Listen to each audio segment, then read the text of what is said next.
सुन, इन properties का मालिक कहाँ पर है? वो तो मैं आपको बता दूंगी, लेकिन आप पहले ये बताओ कि आपने किया क्या है, गाड़ी क्यों गंदी करी?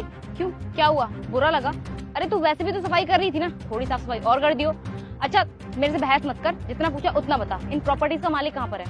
आपको क्या काम है मालिक से, आप मुझे बताओ। क्यों, यहाँ की मंत्री है क्या तू, जो सारी चीजें मैं तुझे बताऊंगी? तेरे से जितना पूछा है ना उतना बता, मुझे ज्यादा हवा में उड़ने की जरूरत नहीं है। आपको बात करने की तमीज नहीं है क्या? क्या बदतमीजी है ये? जब मैं तमीज से आपसे पूछ रही हूँ कि क्या काम है मालिक से, तो बता क्यों नहीं सकती? अच्छा तू तमीज सिखाएगी मुझे? अबे ओ गवार, अपनी ना औकात में ना समझी, अभी तो मैं तुझसे तमीज से ही बात कर रही हूँ, बदतमीजी मैंने अभी दिखाई नहीं तुझे। तुझसे जितना पूछा था ना तुझे उतना बताना चाहिए था। लेकिन छोड़, मैं भी किस गवार से बहस कर रही हूँ, मैं किसी और से पूछ लूंगी, तू निकल यहाँ से। पागल हो गई हो क्या? मैं क्यों निकलूं यहाँ से? आप आई हो यहाँ पे मुझसे पूछने के लिए, मैं तो यहाँ पहले से ही थी। मैं क्यों ही निकलूंगी, आप निकलोगे यहाँ से, जाओ यहाँ से। मुझे जाने के लिए बोल रही है? तेरे में अकड़ किस बात की है? रुक, तेरी अकड़ तो मैं उतारती हूँ।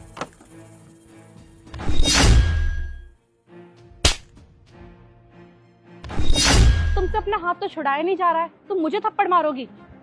तूने मुझ पे हाथ उठाया, तूने मेरा हाथ पकड़ा, जो तो मैं बताती हूँ, रुक तू। हेलो तुषार, कहाँ पर हो तुम? जल्दी से ना प्रॉपर्टीज के सामने आओ। हाँ अर्जेंट है। अब तुझे अकल आएगी, गवार कहेंगी। तूने मुझसे पंगा लिया है, अब देख मैं तेरे साथ क्या करती हूँ। क्या हुआ हनी, मुझे इतना अर्जेंटली क्यों बुलाया तुमने? तुषार, कौन है ये 2 कौड़ी की नौकरानी? इसने मुझ पे हाथ उठाया। अच्छा, इसने तुम पर हाथ उठाया? इसको तो मैं भी सबक सिखाता हूँ। हनी, क्या सच में इन्होंने तुम पर हाथ उठाया है क्या? और नहीं तो क्या, मैं तुमसे झूठ बोलूंगी? अरे हनी, तुम्हें पता भी है कि कौन है ये? कौन है? 2 कौड़ी की नौकरानी तो है, और क्या? अरे तुम्हारा दिमाग तो ठिकाने पे है। अरे यही तो है जो इन प्रॉपर्टीज की मालकिन है, और इन्हीं के साथ आज हम डील करने वाले थे। क्या तुम सच बोल रहे हो? इन प्रॉपर्टीज की मालकिन मतलब आंशी चौहान? देखिए मैम, अपनी गर्लफ्रेंड की तरफ से मैं आपसे माफ़ी मांगता हूँ, लेकिन यहाँ पे जो भी कुछ हुआ ना, उसकी वजह से हमारी डील पे कोई असर नहीं पड़ना चाहिए। अब प्लीज़ जो भी हुआ उसे भूल जाइए, और मैं माफ़ी मांगता हूँ उसकी तरफ से। हाँ मैम, सच में मुझे नहीं पता था कि आप यहाँ की मालकिन हो, और वो आपने ये गंदी सी साड़ी पहनी हुई है, तो बस इसी को लेके मैंने आपको जज कर लिया। आई एम रियली सॉरी, मुझे नहीं पता था। अगर पता होता तो मैं कभी बदतमीजी नहीं करती आपके साथ। अरे वाह, अब तुम माफी मांग रही हो? तुम्हारी तो टोन ही चेंज होगी बात करने की। अभी तक तो तुम मुझे मेरी औकात दिखाने वाली थी, अब जब मेरी औकात के बारे में पता चला तो तुम्हारे इरादे बदल गए। तुम लोगों से डील करने से बेटर है कि मैं अपने घर चली जाऊं और मेरी प्रॉपर्टी की डील ही ना हो। निकलो यहाँ से। देखिए मैम, मैं पहले भी आपको ये बोल चुका हूँ कि यहाँ पे जो कुछ भी हुआ है ना, उससे डील पे कोई असर नहीं पड़ना चाहिए। प्लीज़, मैं अपनी गर्लफ्रेंड की तरफ से माफ़ी मांगता हूँ। अगर ये डील कैंसिल हो गई तो हम दोनों को बहुत बड़ा लॉस हो जाएगा, जिस लॉस से हम बाहर नहीं निकल पाएंगे कभी। Please try to understand. अच्छा, तो तुम्हारा लॉस हो जाएगा।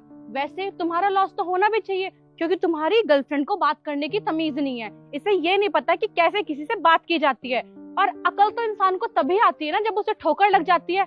लॉस होने के बाद तुम्हें ठोकर लग जाएगी तो शायद इसे अकल भी आ जाए। और तुम्हें तो शर्म आनी चाहिए। एक लड़की होकर तुम्हें लड़की की इज्जत करना नहीं आता। तुमने मेरे साड़ी का पल्लू गिरा दिया। तुम कितनी ज्यादा बड़ी बदतमीज हो। तुम अपने घर पे भी ऐसे बिहेव करती हो क्या अपने घर वालों के साथ? तुम्हारे माँ बाप ने तुम्हें संस्कार नहीं दिए कैसे किसी के साथ बात की जाती है और कैसे किसी के साथ सलूक किया जाता है? और क्या कहा था तुमने कि मैंने ये साड़ी पहन रखी है इसलिए तुमने मुझे गरीब समझा? तुमने ये मॉडर्न कपड़े पहन रखे हैं और तुम्हें क्या लगता है कि वेस्टर्न या फिर इंडो वेस्टर्न कल्चर फॉलो करने से तुम ज्यादा बड़ी बन जाओगी? अरे हमारी भारतीय संस्कृति सबसे पुरानी है और सबसे अच्छी भी। मैं तो बस तुमसे इतना कहना चाहूंगी कि सबसे पहले तुम इंसान बनो और खुद के अंदर थोड़ी सी इंसानियत लाओ। अब मेरा मूड खराब हो उससे पहले निकल जाओ तुम दोनों यहाँ से। मैम प्लीज, मुझे कुछ नहीं सुनना, गेट आउट। हनी, तुम्हारी वजह से हुआ ये सब। इतनी बड़ी डील हाथ से निकल गई। बिल्कुल भी तमीज नहीं है क्या तुम्हें बात करने की? चलो अब।